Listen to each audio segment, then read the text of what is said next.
Hey, I'm Chef Carlos with C&M, and today we're making chicken stock.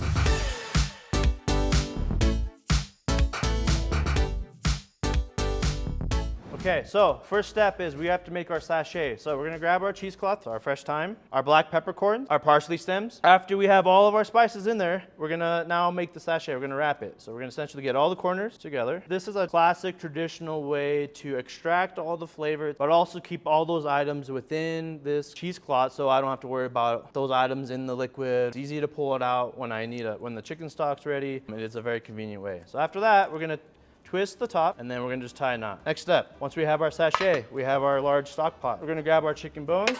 We're starting with a cold pan. There's no heat, bones go in. So there's our chicken carcass, the wings, maximizing the yield, using all those pieces. After that, everything else goes in. So onions go in, celery goes in, carrots go in.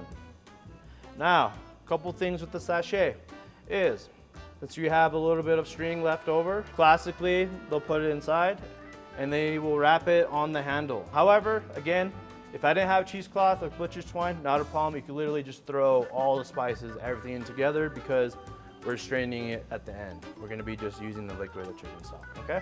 So once we have the sachet in there, now we're gonna add about 100% water. So what I mean by that, we're gonna top it off where right above the bone. Once we added the water, we're gonna turn on the heat. We're starting from cold water. Everything right now is cold. Now what's gonna happen is I wanna bring it up to a boil. So once it gets to a boil, we wanna keep it at a low simmer again for about 2 to 3 hours.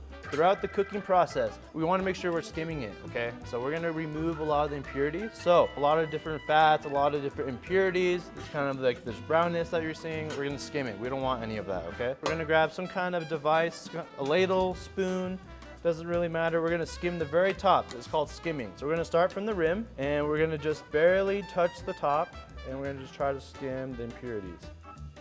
And we're going to do this pretty often, here and there, okay? So you can kind of see the impurities right there. And we're gonna get rid of it. Once our chicken stock has been simmering for about 2 to 3 hours, less or more, kind of like I was saying, there's a lot of leeway with that. Next step is we have to strain it. Any kind of strainer that has coarse holes, like a colander at home or anything in the kitchen would work. We're just straining the solids from the liquid. All of our chicken bones, all of our mirepoix that we talked about, the sachet, from the liquids, and we want to keep that chicken stock. That's what we're saving. So now we know the process of cooking chicken stock. You can see that we have this beautiful light golden amber color to it. Now a couple things that you can use this. We could freeze it, we could store it for later, sauces, soups, everything, right? So that's it for today. Thank you for watching. Again, my name is Chef Carlos, and good luck out there in the kitchen.